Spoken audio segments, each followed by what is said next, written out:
Hello, hello, hello, everybody. It's Susie McMahon. I'm with Tales from the Lowcountry with a very special guest, my friend and author, Susan Zarenda. I just wanted to give us a quick second here while a few people join us. I'm double checking the simultaneous casting is happening on YouTube, not on the other social media channel. Susan, can you hear me? I certainly can. And hello. Hello, hello. Susan Zarenda, welcome to Fireside. Quite a learning curve, isn't it, when we It's go quite through? it's quite a learning curve for my for me. It is for all of us. It's a fun experience, that's for sure, and but definitely different. So we are up on stage, and we are going to get started. And let's just sit back and chat amongst friends here. So I just wanted to remind everybody what the heck is the Low Country, and my definition of it geographically, and see if Susan agrees, is it's the area of the southeast part of the United States that has a little bit of North Carolina, a little bit of all of the coastal area of Georgia and South Carolina, and a little bit of northern Florida.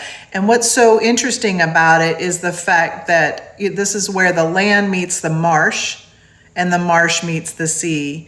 And it's a very historical area, a culturally rich area, and a creative mecca. Do you agree, Susan? I agree wholeheartedly. And where you are in Beaufort is just sort of the, I don't know, what do you say, the sweet spot? It is the heart of the Low Country. I think of the heart of the Low Country being from Beaufort down to the coast of Georgia and maybe up just a little ways. So yes, it's a it's a wonderful, marvelous place to be. It is. It is. And if it's okay, Susan, I was going to go ahead and read your bio and then we'll just jump right into some conversation. And I'm Okay. sorry if our video is a little like she's I up know. here and I I'm know down you here. tried to figure out why I'm higher up, and it's ironic since I'm all of 5 feet 1 inches tall. But anyway, Anyway, it'll all work. But you guys, Susan has a wonderful bio, and I'm going to read from my computer here.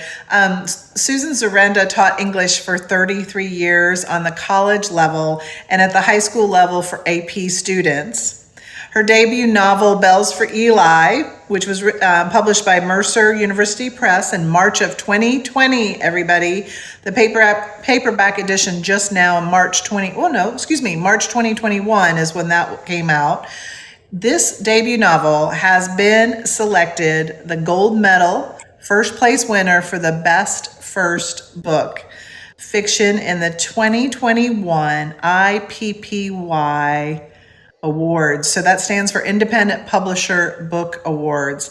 A four-award Indie Book Award finalist, a Winter 2020, I love this, Okra pick by Southern Independent Booksellers Alliance, a 2020 Notable Indie on Shelf of Unbound, a 2020 finalist for the American Book Fest Book Awards, and was nominated for a Pushcart Prize for 2021. She, Susan, has won numerous regional awards for her short fiction, and she lives in Spartanburg, South Carolina.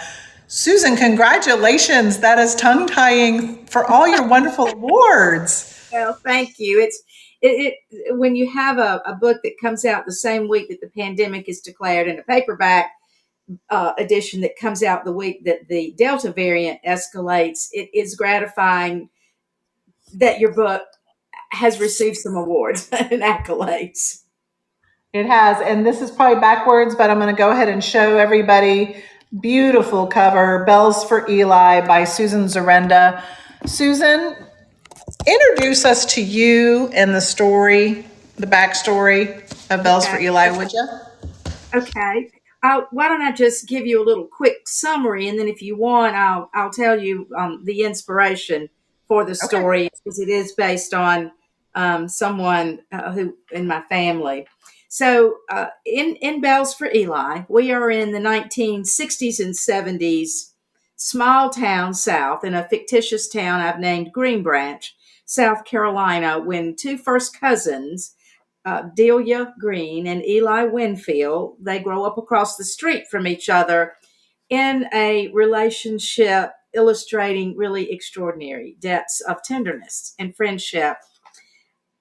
They Eli has a life altering accident when he is very young, when he's 3, and it causes physical disfigurement, and that makes him the target of bullying. So he doesn't have really any friends except Delia becomes his best friend and his great defender. And then later, when they're older, when they're in adolescence, the outer appearance of Eli's accident is gone, and he is quite a charismatic, handsome young man who bolts into adolescence. And he let's just say the cousins relationship grows into deeper, more complicated feelings. And though Eli dates every girl in town and falls in love, Delia is never far away, and at every turn he assumes the role of her protector. His wounds of the heart from childhood, however, never leave, and they are the catalyst for decisions that bring the novel to a staggering conclusion when Delia Love discovers a shocking family secret and truths about Eli she has never known. So that's kind of the elevator pitch, as they say, of the novel. But it's the accident that Eli undergoes. He swallows Red Devil Lye in the novel that his father leaves accidentally in a Coca-Cola bottle. He's using the chemical to blow up balloons for Eli's birthday party. If you mix lye with vinegar, it makes helium or something like helium. And this same sort of accident happened to a real first cousin of mine, Danny, when he was a little younger than Eli. I didn't witness the accident. My cousin lived in New Jersey at the time. I was in South Carolina. I've been in South Carolina my whole life. So what I knew of it came to me secondhand, long after the accident. But I did grow up seeing Danny, from time to time, and looking at his challenges, his struggles, his triumphs, his successes. And when we were adolescents, his family moved to Charlotte, North Carolina, which was only about an hour from me. And so we got to be good friends in adolescence. But so the book is inspired by this accident and what happened to my real cousin. But it's, 90% of it is just this imagined life with Delia and Eli. Well, I just love the story, and we need to kind of go backwards a little bit. I forgot to say, I wanted you to share with everybody how we met, and we met through my virtual book club when Jeffrey Blunt, another author, recommended you to my virtual book club. And gosh, I'm trying to remember, that was April, May or June of 2020, correct? That sounds right. I was doing so many, we all were doing so many authors were virtual events then because no one was going anywhere live. But I think you're right. It was so much fun, and it was a lot of fun to meet you. And we did get to meet in person in Beaufort and have a lovely glass of wine overlooking the Beaufort Bay. And there's nowhere more beautiful. No, the Low Country is fantastic. Now, you reside primarily in Spartanburg, but you do come down to, as you said, the heart of the Low Country here in Beaufort. Tell us a little bit about your journeys down here, and then we'll get back to more specific questions about your novel. Okay. My husband is from the Low Country. He taught English at a college in Beaufort for all of his career, and he and I were both in the same community college system. I was up here, and he was down there, but we met at a conference. So he and I married, and he moved up to Spartanburg, but he kept a toehold down there, and we have a little place on the marsh that's just beautiful to look at. We had actually had dolphins come into the marsh when it was at mid tide not long ago. I couldn't believe it. It was just marvelous to watch that close to shore. But I come down to the Beaufort area, to the Low Country. Oh gosh, as much as I can. I'm hoping to get down there soon. But so that's my connection to the Low Country. Is it's my husband's home, and we enjoy coming down to our little place. Wonderful.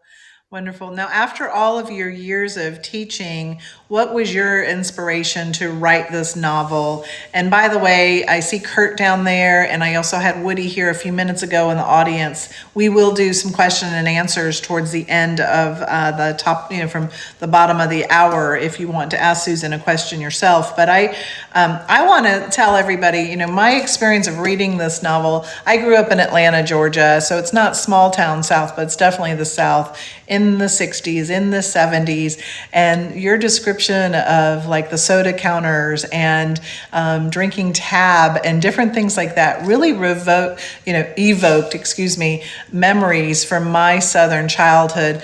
Tell us a little bit about how you incorporated all the, some of your own childhood memories to make this feel so authentic and so true to, just growing up in the South.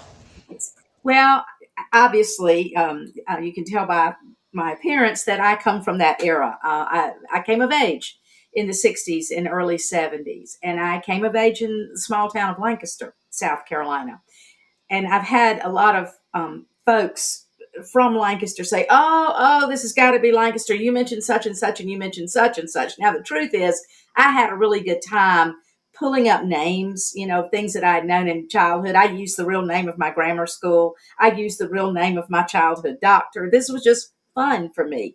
I had a wonderful time going back to, and that's one of the reasons I wanted to set the book during this period, is I wanted to go back. I wanted to travel back. I wanted to relive. But Green Branch is not a specific small town in South Carolina, as much as the folks in Lancaster want to think so. I think it has bits and pieces of a lot of small towns throughout the South. And I actually borrowed the town clock in the novel from Winsboro, South Carolina. It has according to my research, the oldest working clock in the nation. And Eli is obsessed with the sound of bells, and he climbs this clock tower so that he can play bells. But I really had, and I'm sure that, the subconscious works this way. They're just little bits and pieces from a lot of places that I traveled. And the two colleges, the models for the two colleges are actually Wofford College and Converse, now University. It was Converse College back in the 70s when each was a single gender school.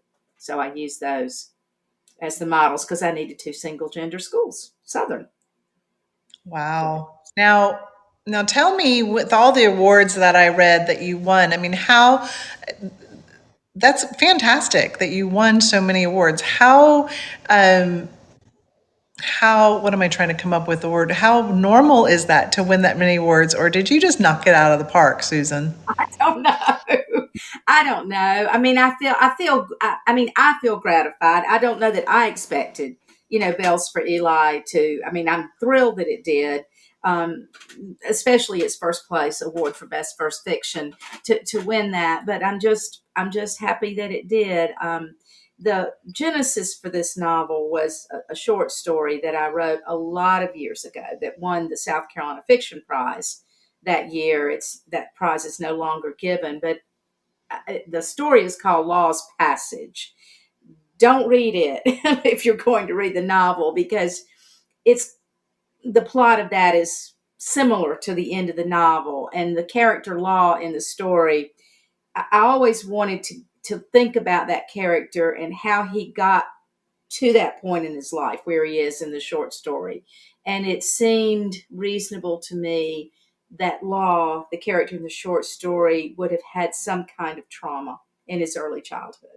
And so I went back and thought about my cousin Danny and what he had experienced. And I wanted to write about how something that happens to very traumatic that happens early in childhood affects the trajectory not only of that person's life but the lives of those around them. And so I guess the the life and the emotion of that experience has resonated with readers and with judges in contest. And I'm just very gratified that such has happened. And I just think it's so well deserved. And so my follow-up question to that is, what are you working on now? Will there be something else coming out? Are you allowed to even talk about it? I've learned I have to have that caveat. If you have to say top secret, then we'll move on to Oh, another question. it's kind of the $64,000 question. I do have a manuscript for a second novel that my agent likes a whole lot. Um, she and I have gone round about it. I think I've been pairing it. It has been a meticulous and tedious task. I have cut about 13,000 words out of the novel, not at only one place. I'm talking about word by word, sentence by sentence, because I want it to be as tight as possible.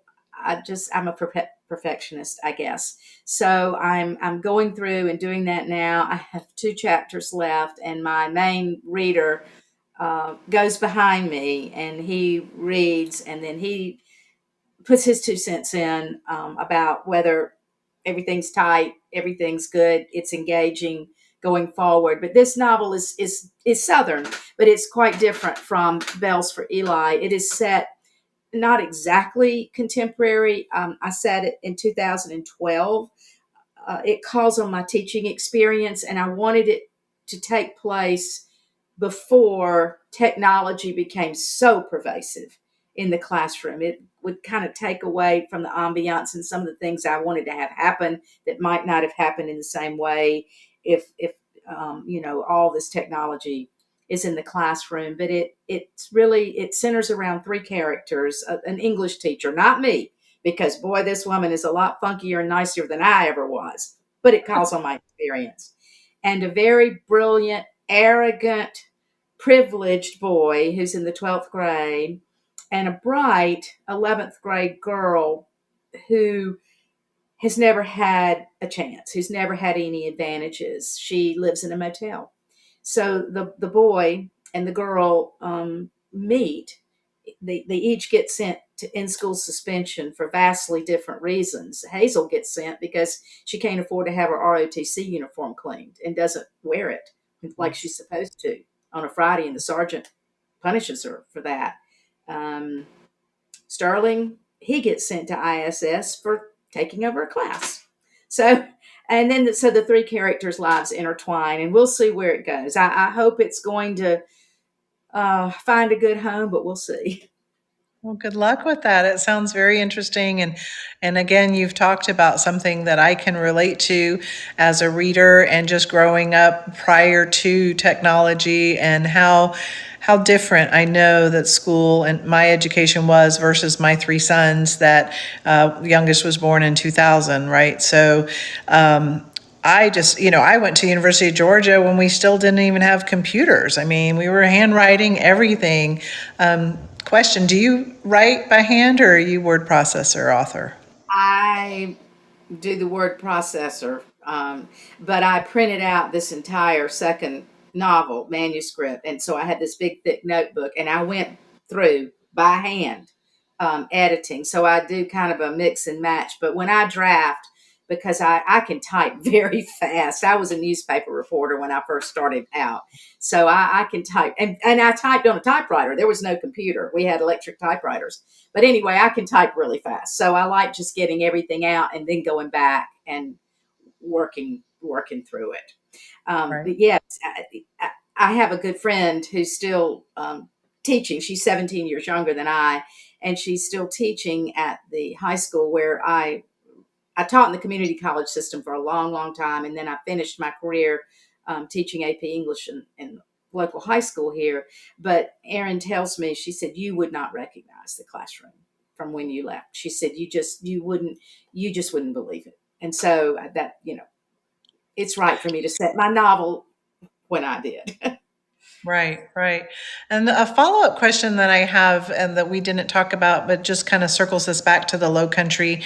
Another event that you and I did together was my first annual Lowcountry Literary and Leisure Getaway to benefit the Pat Conroy Literary Center.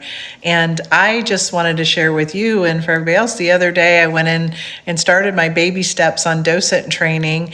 And one Oh, of the things that's so amazing is to know that Pat Conroy wrote everything by hand, and his you can see his letters and his documents at the Pat Conroy Literary Center, and his handwriting was just meticulous.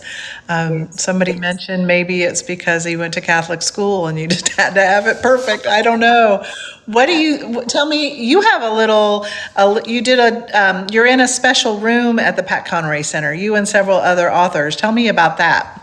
That is his widow, Cassandra King Conroy's room, and there are several of us authors who were invited to um, be part of, how do I say it, the foundation of that room, if you will, building up that room. And I was honored to be asked to be one of the authors to do that. So they gave me a little shelf. It's where my book is. So that's why it's there. I think there were maybe, I can't remember, maybe about a dozen authors. You would know better than I because you're going in there to get the docent training. But my Pat was still. I met Pat and was in his home. He toward the end of his life, and I went down to his office because I wanted to see it, and he's showing me all around, and then I just happened to see a stack of those yellow legal pads, with the handwriting. It was the last novel that he was working on that he never was able to finish. But I just remember standing there and staring at that and thinking, "Oh my goodness, this is really true." He writes every single word out on a legal pad, and it goes from there. Yeah, I just yeah, he didn't like he always said he never learned to type. I just think he didn't like to type. I don't know right, for sure, but that's what I right, think. right. So if somebody wants to get a copy of Bells for Eli, I'm sure it's available out and about. But if down here in the bottom of the fortune cookie, I believe I have your website properly running across. It's just your name, Susan, Susan, Zurenda, Zurenda.com, correct? Can people Right. order And books off your yeah, website? you just put it in with no caps. I don't know. You might That's can put true. it in with the caps, but it's just Right. susanzarita.com. And there are Okay. links there to purchase the book, but really, I mean, I guess you can buy Bells for Eli wherever books are sold. It's Right. wonderful if you buy it from an independent bookstore. That warms my heart because independent bookstores are so important to the business of books staying alive, authors staying alive. But of course, I mean, but it can also be purchased through Amazon, Barnes and Noble online. I mean, that's fine too. Wonderful. And do you have or will there be an audible or audio version of the book? There is an Okay. audio version, and there's Kindle version. There's every format you could want. That's almost like a requirement these days, huh? It seems to So be. so I was going to ask you, what else do you plan on doing this summer? We're obviously in the dog days of summer in the very first couple of weeks. Do No, you have plans to be with your family, to do any travel, or what's your summer outlook look like? I've just come back from a lovely couple of days in Lake Lure, North Carolina, which, while not the low country, is still very beautiful water and very beautiful scenery. And I'm getting ready to have a little babysitting stint for the next few days.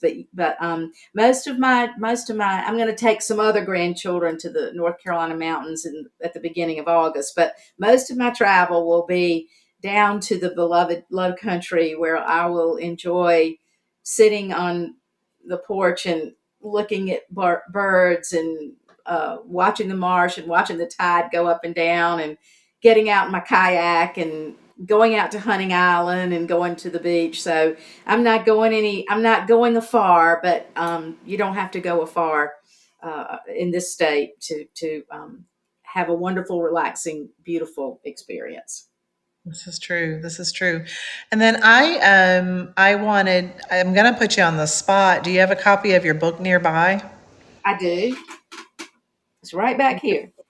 Would you like to kind of wrap up with a little bit of a reading, or am I putting you too much on the spot for No, that? that would be fine. Let me think about. Yeah. While you're looking, I was just going to say thanks, Woody, for popping in and out. If you have a question, I'm going to go ahead and raise your hand for Susan. We are going to wrap up about 7:30 East Coast time, which is about 6 minutes from now.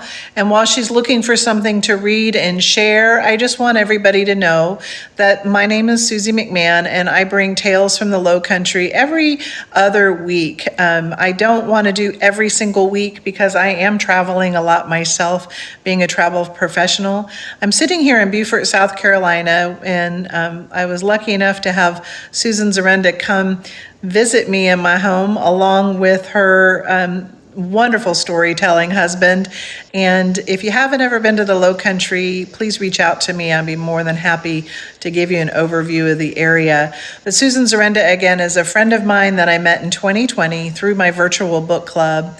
And she has written this amazing novel, award-winning novel, just a wonderful experience for anyone looking for a heartfelt read. And I'm going to ask my friend and author Susan to read a bit from her novel.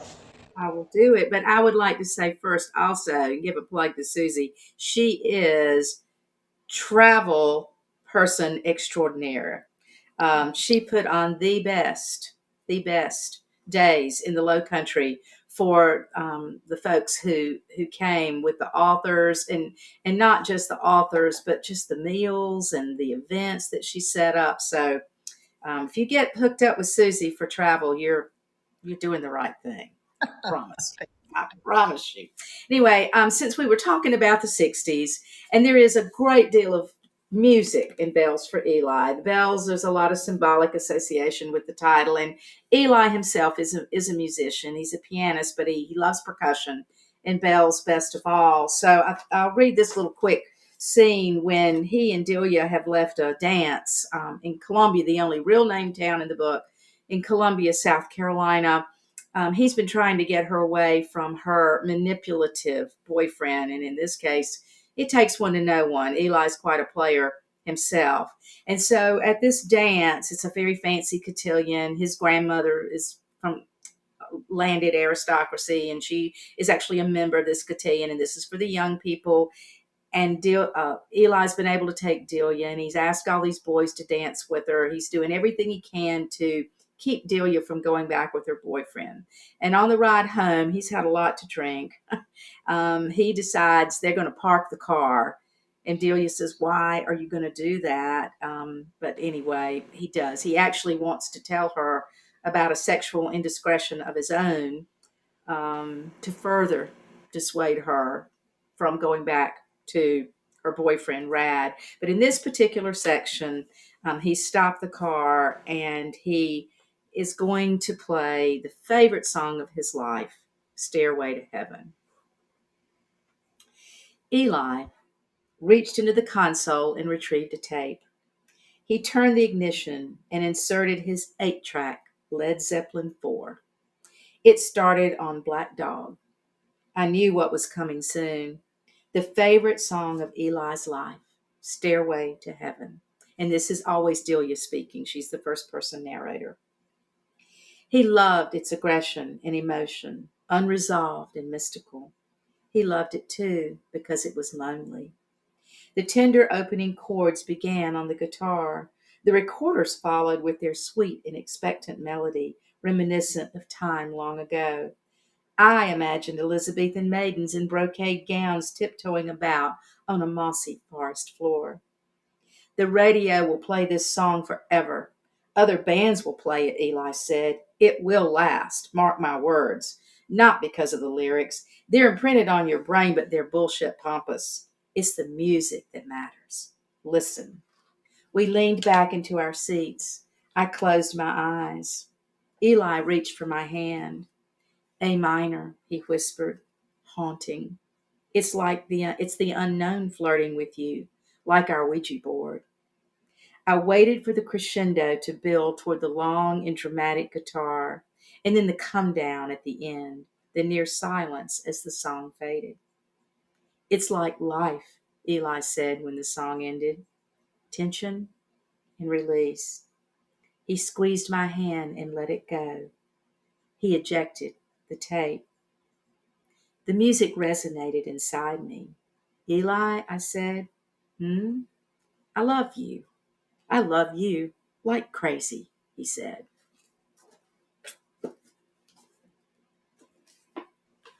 That's so beautiful. I love that. And anybody that knows what a cassette is or the 8 track and all that in a car, I mean, it is a growing of coming of age when you were a teenager during that time. It's almost amazing how historical that is in such a short amount of time. But so I wanted to just wrap up by saying thank you to Susan Zarenda, a former teacher and professor who wrote this incredible novel, Bells for Eli, published back in 2020 in hardback and then 2021 in paperback. You can find it pretty much where anywhere books are sold, but go support those indie bookstores. And Susan, I just wanted to thank you again for your time today and just have you close out with any last comments because I don't see any questions from the audience. So go ahead, Susan. Well, it's been my pleasure to be here, and my purpose in writing Bells for Eli is to hope that something in this novel will resonate with the readers when it's finished. I think it was um, Fitzgerald who said to his friend Hemingway that I'm not quoting exactly, I'm trying to paraphrase here, that the purpose of a work of fiction is the after effects, the lingering effects in the reader's mind. And that is my hope, that there will be something in the human experience here that speaks to you. Thank you so much for that. And thanks for being on Fireside tonight. I'm going to try to close out our show with a little bit of Waitbot music. Thanks again for your time, Susan. Thank you. And thank you for inviting me, Susie. You are welcome. Bye bye.